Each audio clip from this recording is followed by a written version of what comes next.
Welcome to the American Business Podcast. I'm Kevin Deveci, your host. I'm welcoming you episode 176 in the American Business Podcast. Quote of the day. As you know, we have a great partnership with missionstatements.com, and here is the quote of the day. Correction does much, but encouragement does more. Great. Well, I have a special guest in the American Business Podcast. I'm going to invite our guest to our virtual stage, and let's get the conversation started.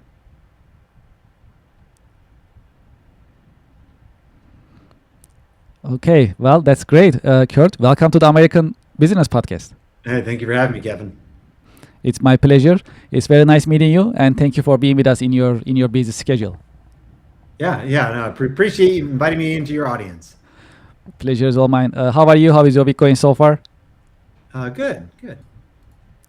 That's great. Where are you connected out of? I'm here in Atlanta, Georgia right now. Okay, this is great. Well, we love to talk about where we are connected from in general. It's because the American Business Podcast is a national podcast, and typically we always connect from different places with our guests and myself. So that's a great conversation started in general. Okay, well, that sounds good. Let's get our conversation started, if that's okay. I've been waiting for this conversation. We have a lot to learn from you today. As a start, would you please introduce yourself and your organization to our listeners and to our viewers? Sure. I'm a chief marketing officer, and sometimes I moonlight with one or two slots as kind of an executive coach for another CMO, or sometimes a CEO of a mid-market company. My organization now I work at a conglomerate called Easy Home Search. We're the only privacy-focused residential platform. So if you go to some of the large traditional platforms, nobody knows that they sell your budget and contact info for up to $1,000 every time you're looking for a home. We do that in a very different way so that it's transparent and things. But while I'm here, I've been in marketing technology for years. And so I've kind of got this nickname, and I'm introduced as the king of scaling companies because I've now been part of more than 60, maybe even more than 80 funding rounds and exits, including like $880 million IPO, $8.1 billion exit across like 11 industries. And so for me, like, I'm a chief marketing officer, but it's more of just how do you solve problems for people so that they give you money? And at the end of the day, how do I help retire my CEOs? I love this. I love the way that you explain it and how important it is, actually. That's great. These are great insights. Well, we are also very curious about your career journey. How did you get started? How your career journey has unfolded over the years? Yeah, I did not start as start in marketing at all. I mean, I'm a systems thinker. I find if you look not just at my own career, but if you look at most of the top high performing marketers around the world, we all came from non-marketing. It used to be the marketers came from an agency, and there were people that came up with commercials and ad campaigns. And too many people don't think about marketing properly nowadays. I came from software engineering. I was a hacker by trade. And when I say that, I got caught hacking 232 federal systems when I was 14. And so I went into software engineering. I came out with like a master's in the super high-end financial math, and went into that, helped out with this company with an IPO, doing all the modeling for that. But I got pulled into marketing because I had some ideas about how we should be working with co-marketing programs. And so my CEO at the time had been the CFO of Disney and the president of Disney theme parks. And he was like, well, Kurt, why don't you just try doing that? And I did really well with the first campaign. So he started giving me more and more. And very quickly, I'm helping run parts of marketing globally as we grow across different industries for where we're at. And so my background gave me this quantitative and systems approach to thing, but I got pulled into marketing. And this was early, like, before smartphones really started to become a thing. You think about MapQuest in the day, like in global, like we were the data behind that company still is so much larger than Google Maps is. And so I grew from doing partnerships and then into social media management and just one thing after another with kind of a side thing where my career, not the traditional linear path. I thought I should do that founder CEO thing. And I did that. We raised a bunch of money on the West Coast, started one of the first influencer marketing platforms. And the company was very successful, but I learned from that from a mentor later. While I can do the 0 to 1 thing, that's not where I do well. I'm the gasoline to the fire. And so that's how I got the name, the king of scaling companies. He was like, this is difficult for you personally. This is difficult for you at work because like I brought you onto the company we sold to Oracle because you add 1 to 2 zeros to the revenue for a good mid-market company. Let me help you figure that out. And so that's what I've been doing ever since for companies. What is the secret of your success?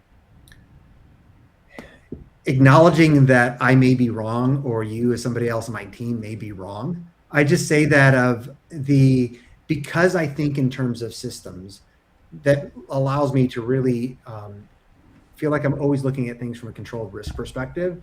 And I know from my own experience, and I'm thinking, sure, everybody that's listens to your show gets this as well, as there's something that happened, not just like there are times where the market changes and you could not have known, but there's things that come up in your business many times where when you look back at it, not only the market didn't change, but if you could look back and you and or your team made the wrong decision 2 years ago about something, and the data was much more clear along that, and instead you had to get maybe 2 years down the line before it was so clear and it was in your face that you realized this was the wrong decision and we need to change something with the company, whether it's a sales campaign or marketing. Or in our case, we started at one company, started branching out and doing satellite offices. We thought we needed to do that around the United States. And we realized after 9 months of that and hiring like 30 people for those, that was not a good thing. It was actually hurting our sales with our customers. And so we had to pull those back. Well, what I found out at that company was we only knew that when we did because we had opened it up in a way so that the organization could come back to us. We weren't top-down led.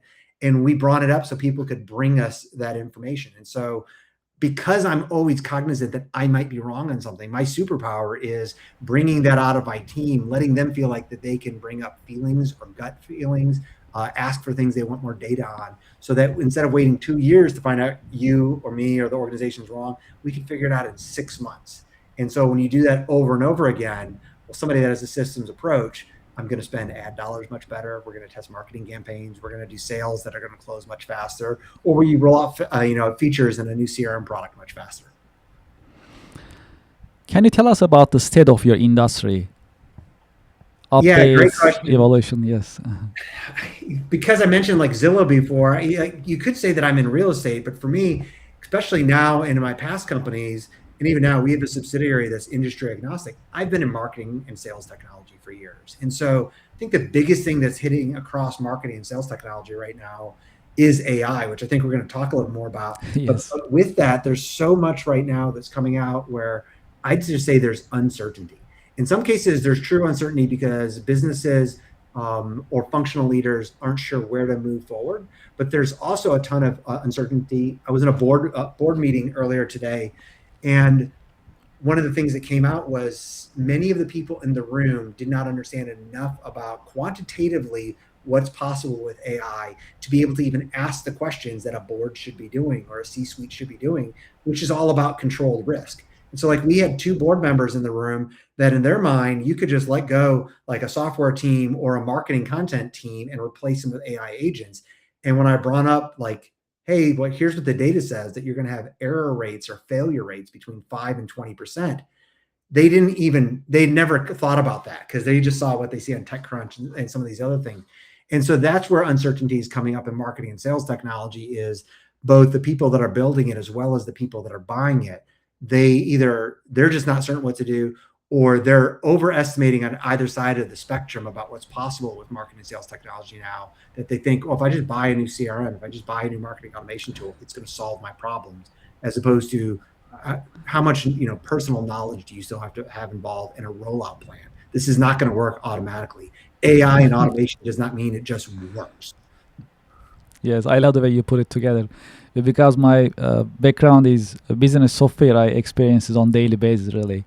And I get this questions sometimes, hey, so there is AI right now, so do we really need a software? Or how the software runs? I said, what you just said, that doesn't work by itself. It's not going to implement it by itself. There is still, your insights are important. Your data is important. We'll still do the work. That's not changing at all. So we have these conversations still. I mean, hopefully we'll come to a day in the future, one day, that, things will be much more automated. But to your point, still, they need to put their insights. Their vision is very important. Their leadership is very important. Their data is very important. I'm glad you mentioned that in this episode. This is very educational.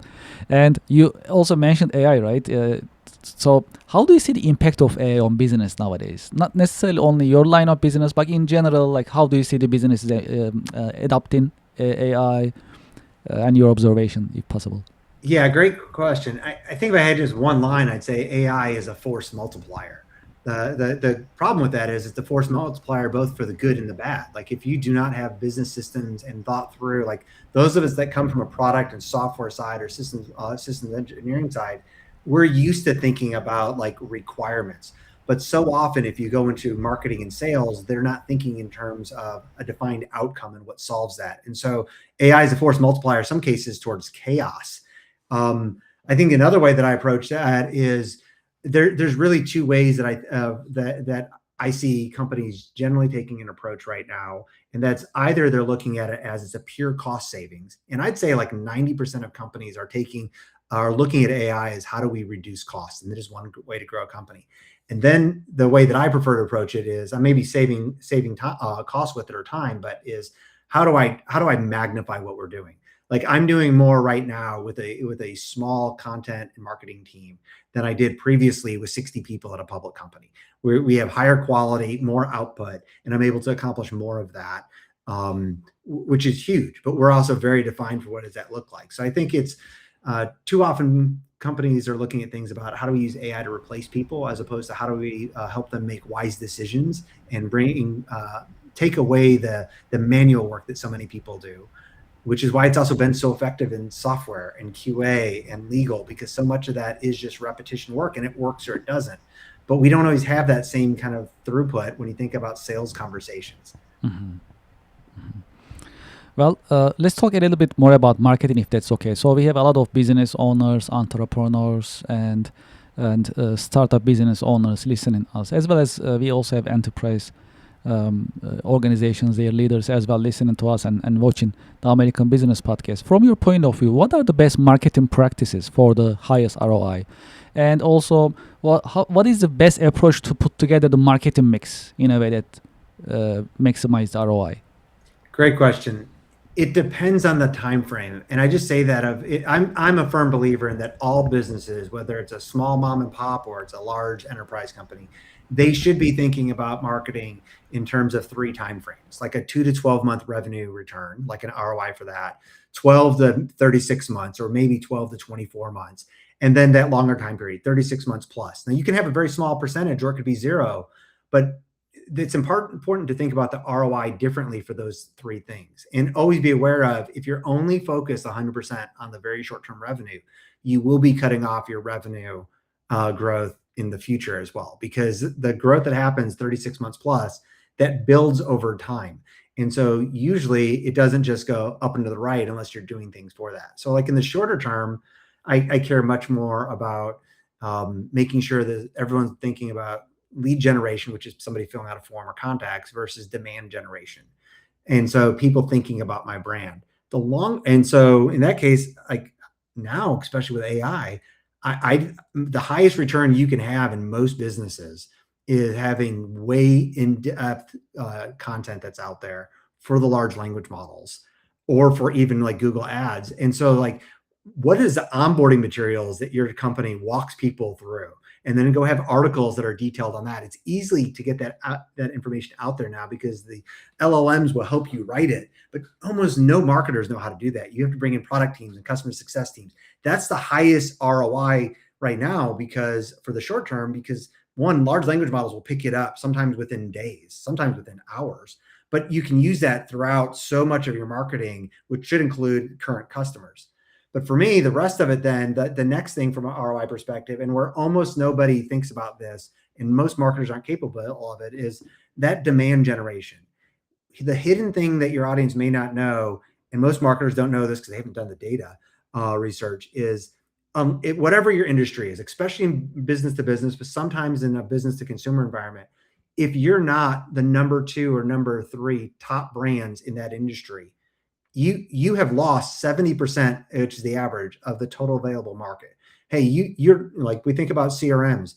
You will have people come through your sales process, fill out forms. You'll go through an RFP or talk to your sales team, and 7 out of 10 of them will not ever sign with you, even when they come down to it and they think you're the best offering, because of risk aversion. It's kind of the old concept, like nobody ever got fired in the day for buying IBM. Well, nobody's going to get fired for bringing on Pipedrive or Salesforce, even though they're not the best CRMs out there. But if you bring on something new and it doesn't work out, well, everyone's going to point to you and be like, well, why did you do that? And so from a trust, for me, demand generation really means how do you start building trust so that over time, increasingly, the potential customers, they say, well, we know you're the small player in the market, but I keep hearing about you all the time. And it's so easy to do that with ads and campaigns now, if you put just the smallest amount of advertising towards it. And so if you have 10% of the market because you're a smaller player, but you're still big, okay, expanding into the rest of that expands a little bit. If you're a small player, and like we can say with CRMs, because I'm at a new CRM company right now, you work in that space some. If you were at like 0.1% of the market share, and I'm able to help open up from a trust perspective, the 70% of people that would never choose your company, that's how hypergrowth happens. Because instead of growing from 0.1% of market share to 1%, which would be incredible growth from those companies, you now might go to 7%. And that's how companies literally change overnight. I love the fact that you really break it down for our audience, demand generation and lead generation and what it takes to put it together. Also, just a follow-up question, just to learn more from you for our audience. Any of your thoughts that you can share with us about lead generation, which, and to your point, we don't hear too much about demand generation, which is very important, just like you explained to us. That was great. We hear most of the time lead generation, right? Hey, just get the leads, fill the pipeline. What is your take on that? And what are the best practices for lead generation, assuming demand generation is working well? Yeah. Lead generation, to a large degree, most companies default to paid ads because it's easy and it's trackable. And there's nothing wrong with that, but it's also becoming a little bit harder now with large language models, because a big conversation takes place, especially in the B2B world, in Perplexity or in Claude or in ChatGPT. And then somebody then later clicks on an ad that you had. And so like you may get credit for the pay-per-click, but all of it was still lead generation. And so for me, I think so much of lead generation is like, most companies, and I've done this companies, you can step into most companies and turn off. I've stepped into companies and turned off $200,000 a month in pay-per-click ads, and the lead signups almost don't go down at all. It's because those people were going to sign up anyways. And so I think the much better thing for people is to start thinking about how do you tell the story? How do you enable your customers that are already using your software to tell the stories where they are the superhero? Because nobody wants to go out and just kind of gloat about themselves. And so as the vendor, if you can tell a story where they are the superhero and the story, they will share that on LinkedIn. And then you didn't have to pay for an ad to get out there. They'll share that with their friends. Same thing with camping gear. If you're selling tents or anything, don't talk about how awesome your tents are. Talk about the experience that happened for the people that used your tents and why that was different. And so when you do that, then it's still lead generation, but you're reaching new audiences and getting people to come to you. And you're starting to get into the demand generation, but you're pushing people then to still come and sign up and get and tell the story without having to just resort to pay-per-click ads, which there's nothing wrong with it. But now, like it's really hard, if not impossible, to do ads at scale without having a large content marketing side, because the most powerful ads in Google are the Google's PMax and other things, which require a large amount of either content or like programmatic pages to pull from, or because you're not creating the ads, they're creating the ads, or they're going to use stock images and things. And so like that's even where lead gen is being pushed. And so lead gen, it is shifting, and most marketers don't know how to respond to it. Leadership. How would you define leadership, and what are the great leadership qualities a good leader must have? Great question. For me, leadership, there's only two types of leadership. Everything else is just kind of a dialect. There's an authoritative leadership, which is kind of the more traditional model, which is that authoritative side says, I'm hiring you to do specific jobs, specific actions, do it the way I say, in the time frame I say, get the results I want, or you're fired. Now, you can be a nice boss conveying that, but that's still the threat. And it's that person that kind of from top-down authority also, there's a perception that they always know the answer as well, and that they may not think that they're a micromanager, but they're acting like they're a micromanager into everything. Or there's the opposite side to that for me, which is a servant leader or the outcomes-based leader. I'm not hiring you into a role to do tasks. Yes, there's tasks I anticipate you would do, but I'm hiring you for an outcome. I'm hiring you to build software that's going to reach an outcome. I'm hiring you to increase revenues, of which I expect you as a salesperson to make phone calls and follow up in emails and all. But I'm hiring you for an outcome, and I'm acknowledging, because I don't want to do that. I don't want to do the things to get the outcome myself. My job then is to serve you, to remove roadblocks, to coach you, to train you, to make it easier for you to reach the business outcomes that I want from you. So that's my kind of core thing from a leadership perspective. From a quality perspective, I think one of the core things is actually just a humbleness of heart of acknowledging to your team that you might be wrong about things, or you don't have all of the insights, and that especially as your organization grows, every layer away from you has more information and data about what's going on with your customers than you do, and that you need them to give that to you so that you could help make wise decisions. And I just say, like, that's probably the most important quality, because when I say servant leadership, the problem is if you go to any large language model, you pick up almost any book, and they'll say the primary quality of a servant leader is empathy. And I'm like, that's like saying the best tool to build a house is a hammer. No, it's useful in certain things, but that's not necessarily the main quality. The main thing is to just acknowledge, it says, I need outcomes out of you, and I do not have all of the answers, but I'll help us make the right decisions. Role models. Have you had any role models, any mentors who help you shape your career journey over the years? I've had quite a few, and one of those had been a gentleman I mentioned who had been our CEO. He had come from Disney, and one of the reasons I had some major things that happened in my life that had me kind of reevaluate the authoritative leader I was. And part of it was, he did not mean to teach me this, but he became my mentor because he came to me and told me and 10 other people that said, I do not get enough information from my organization, especially kind of what I exposed before. And so he's like, the deal is, I need you to never tell anybody about this relationship, because it will break our relationship. I will help you with your career, but I need you to only give me the raw data when I ask for what's going on.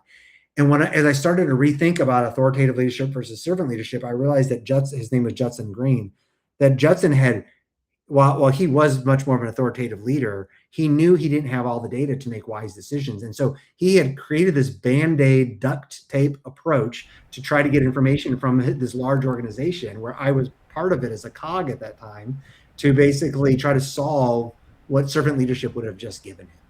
And so that was kind of one of my core mentors. I've had others in various parts of my life, and I do not have a mentor right now, but I think in general, somebody always should have a coach or a mentor. As far as a model, like a role model, I don't know, I personally think the only role model that anyone should have is the view of the person you would like to become or be in 10 years. Key career lesson. If there is one key career lesson that you learned the hard way, what would it be that you can share with us? Activity can hide misalignment for a very long time. You or your team can look really busy, and everybody can think that you're going very hard on things, and you could be completely going in the wrong direction, either as an individual or especially as the direction for the company. Well, we have a little tradition in the American Business Podcast. I have a question for you coming from our previous guest. After that, I'll ask you to leave me a question in this episode. I'll take your question and ask to our coming guest in the American Business Podcast. And the question from our previous guest is, what is your take on business partnerships?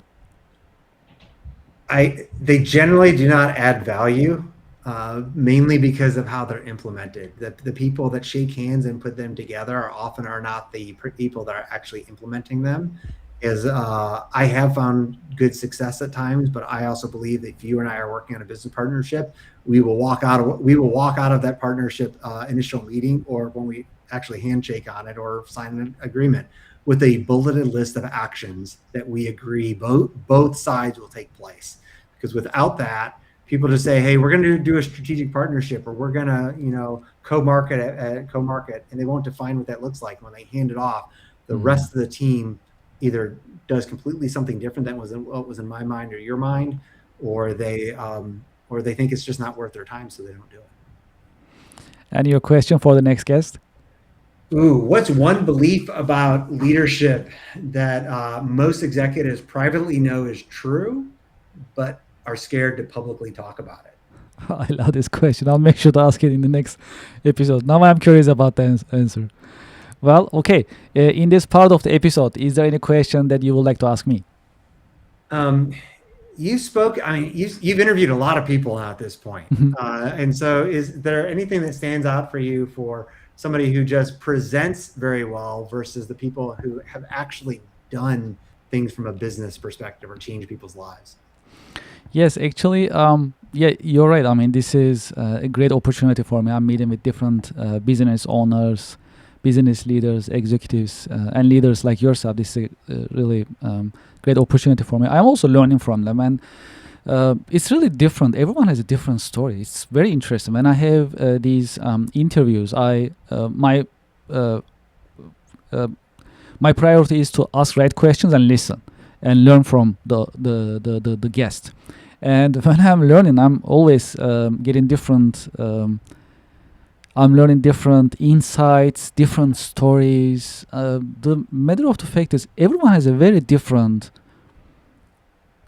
background story, the origin story, and just like you mentioned earlier. So some, you may start as a software engineer or executive, but it just turns out to be a different career which you are very successful at. I talked to different business professionals, and one of the things that I really noticed, which is very interesting, is there are certain business professionals or entrepreneurs that I see that they learn entrepreneurship from family. It comes from father, mother, or other family members that they observe, that they work with. That's very interesting. And some of them, they just learn it themselves without any role model. That also I find it to be very interesting. That they just learn by observing, by trying, sometimes failing. So like all these different stories that I'm seeing and I'm learning, that really fascinates me. And I see the American Business Podcast as my school, to be honest with you, because I always learn something new as well. So that is really a great opportunity in that sense. Okay, well, what is your career advice for the next generation professionals? Learn to communicate clearly. And part of that is being curious with people. And as you're talking with them, being sure to never ask, do you understand? Because like, if I ask you, if I've said something, I ask, do you understand? How do you know if you fully understood what I've tried to communicate, as opposed to asking, learning how to communicate, soliciting things back. And more than that, communication is two-way. It's like playing tennis where you're serving a ball over. And so it's like, I need to be asking you when you say things like, what did you mean by that? And what led you to that conclusion? And have you considered? Because the answers to those are usually going to be much more valuable to whatever outcome we want, but also especially our relationship, than simply just, talking back and forth a little bit. Yes, we talk about this in our organization as well, the importance of communication. And actually, it's actually very difficult.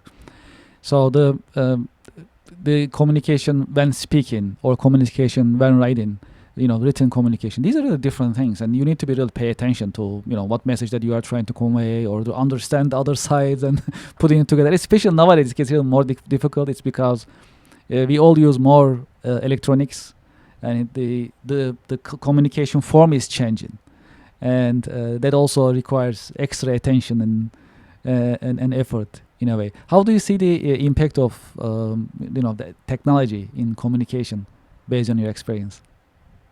It depends on the technology. I find actually, like, if I look at myself, AI has made me have to be much more intentional with my words, because how I communicate, but whether I'm using just verbally talking with any of the large language models or I'm typing, it's often much more direct and more authoritative or curt than I would otherwise necessarily want with a person. And so I have to make sure that doesn't carry over.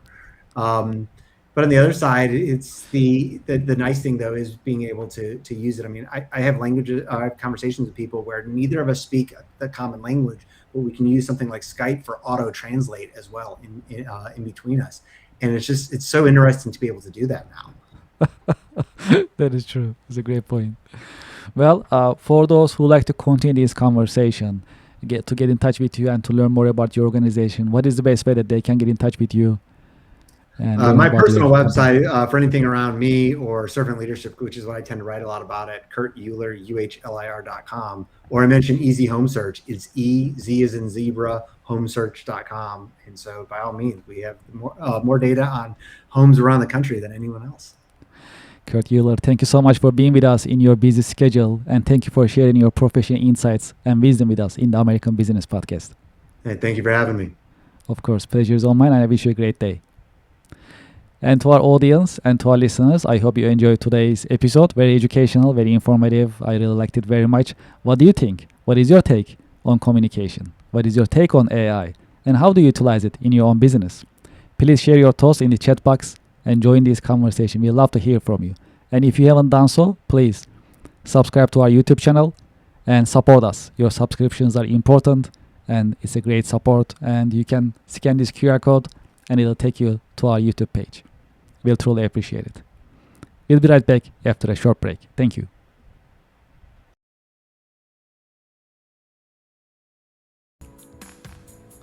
Would you like to listen to music during your work time?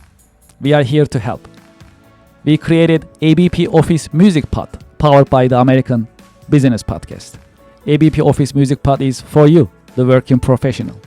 You can enjoy jazz, lo-fi, smooth jazz, classic music, and more during your work time. We keep the music positive and energetic. You can go to the YouTube channel of the American Business Podcast, or you can scan this QR code and start listening right away. There is more coming in the American Business Podcast, and this is one of them. Enjoy ABP Office Music Pod during your work time, and thank you very much for your support.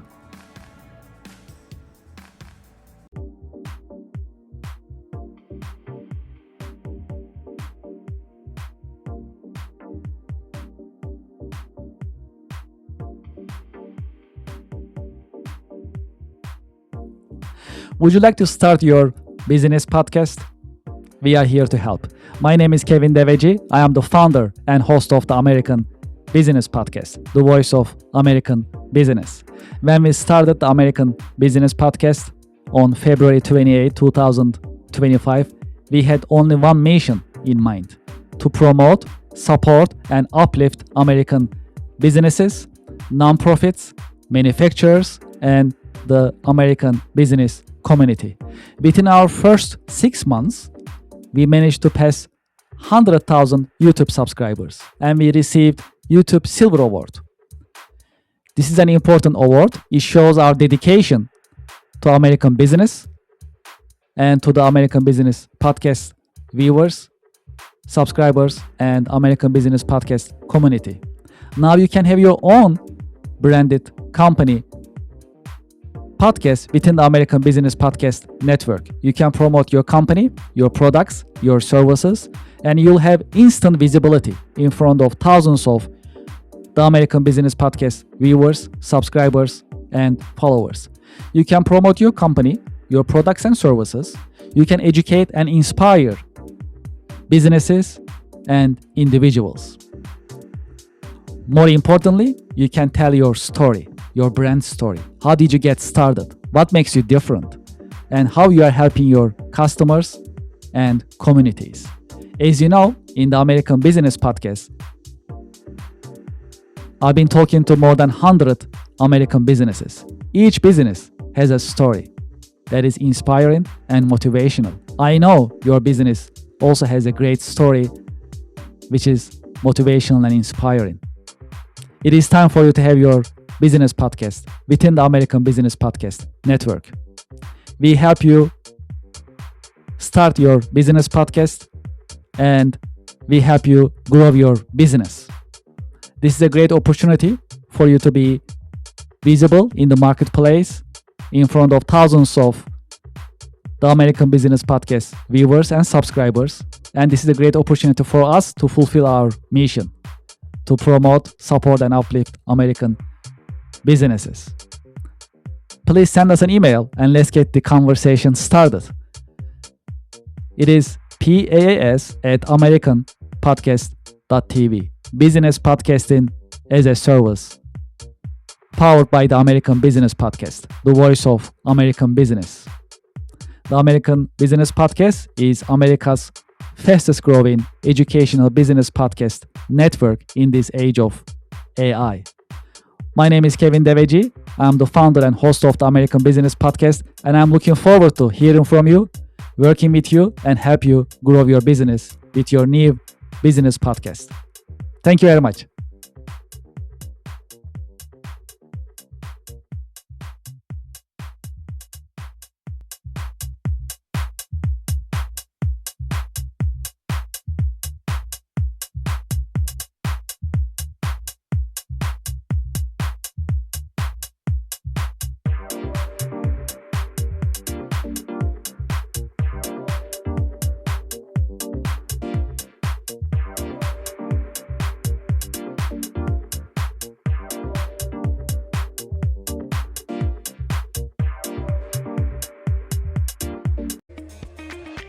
Support for the American Business Podcast comes from Gemini Trust. Gemini makes crypto simple. Find, trade, and buy over 70 different coins, including Bitcoin and Solana, on the best cryptocurrency platform. Gemini Trust. Start trading crypto here. I have the QR code on the screen. You can scan the QR code and start signing up today. Because they have a great customer service, you can reach out to them and get assistance 24/7. Scan the QR code and start trading crypto on Gemini. Thank you for your support. Support for the American Business Podcast comes from Anywhere Apps by Kirk Consulting, now Cherry Baker. It is time to digitize and automate your business processes. Anywhere Apps designed for small and mid-sized companies as well as enterprise-level companies to help you digitize and automate your business processes. Today, I'd like to talk about one of the Anywhere apps that's very popular in the US. It is called Nonprofit Management Anywhere. If you are a nonprofit and you like to manage your donations, volunteers, fundraising events, your grants, and other documents for compliance and operational purposes, consider Nonprofit Management Anywhere. It is a completely cloud service. You can start using it today with no need for local installation on your server or on your local laptop and computers. It is user-friendly and it's easy to deploy, and you can start using it today. I have the QR code on the screen. You can scan the QR code and you can learn more about Anywhere apps, including Nonprofit Management Anywhere. Well, there is more. If you'd like to talk to me directly about Anywhere apps, you can just send me an email directly, kevin@kirkconsulting.com. Anywhere apps are modern, they are easy to use, they are affordable, practical, and more importantly, that's designed for you to help you digitize and automate your business processes. Scan the QR code or just send me a direct email, kevin@kirkconsulting.com. Thank you for your support. Support for the American Business Podcast comes from Otter AI. Otter is the AI note taker that builds your knowledge and powers your workflow with transcription, automated summaries, AI chat, and more. Get your AI-powered assistant for meeting notes, tasks, and more. Scan the QR code on the screen and sign up today. Otter AI is the latest note taker that you can utilize, and you can set your meetings, you can take your notes, and you can also set up your follow-up actions automatically with the help of the Otter AI. Scan the QR code and sign up today. Thank you for your support. Support for the American Business Podcast comes from Reddit. Do you know the biggest challenge nowadays for American small businesses? That is visibility. That's why we partner with Reddit for Business. Reddit has more than 400 million weekly visitors. Furthermore, Reddit is reliable. Reddit is the number one source for real reviews on products, services, and brands. There is a promotion going on. When you spend $500, you'll get $500 in ad credit from Reddit.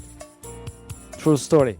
I am a Reddit user. Anytime I need feedback or review for a product or service, I go to Reddit. I get the real answers, real feedback from real people, from Reddit communities. Scan this QR code and sign up for Reddit advertising for your business. Get the visibility for your company, your products and services. Scan the QR code and sign up today. Thank you for your support.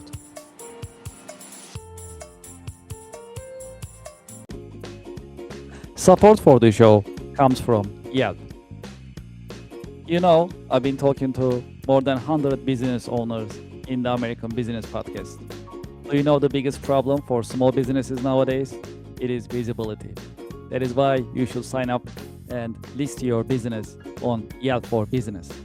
I have the QR code on the screen, and when you scan the QR code, the form will show up on your screen and you can sign up on the registration form. It comes with free trial with no obligation. Make it easy for your customers to find you. Do you know there are more than 70 million customers visiting Yelp website looking for services from businesses just like yours? Restaurants, home services, professional services, and many other businesses are being searched on Yelp on daily basis. That's a great opportunity. If you list your business on Yelp, you'll be findable, searchable, and you'll be visible. When you are visible, when your customers are able to find you, you're in business. You can get opportunities, you can get leads, you can build a healthy and profitable pipeline. Consider Yelp for Business. Scan the QR code, sign up, and start your free trial. It comes with free trial. Very comfortable, no obligation. List your business and start getting the results and enjoy the benefits of Yelp Business. Thank you for your support.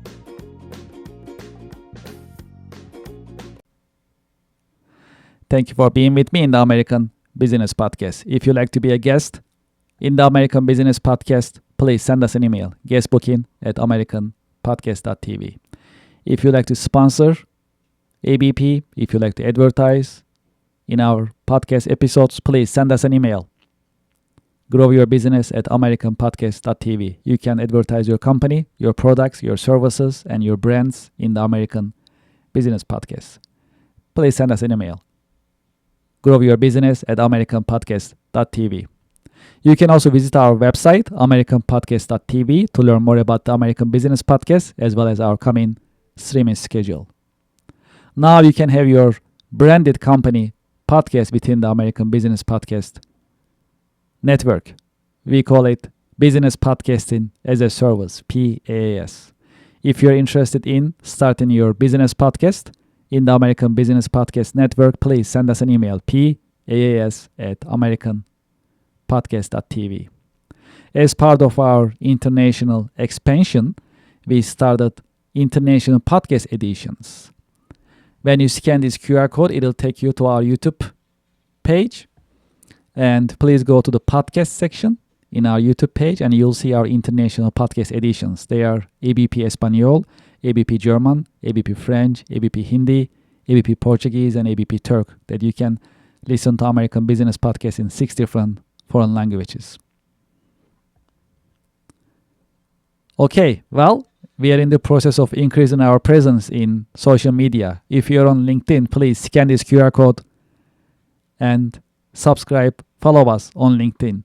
If you're on TikTok, please scan this QR code. It'll take you to our TikTok page. Please subscribe. Please follow us. If you are on Instagram, please scan this QR code. It'll take you to our Instagram page and please subscribe. If you are on Facebook, we'll also appreciate your help and support. Please scan this QR code. It'll take you to our Facebook page and please follow us.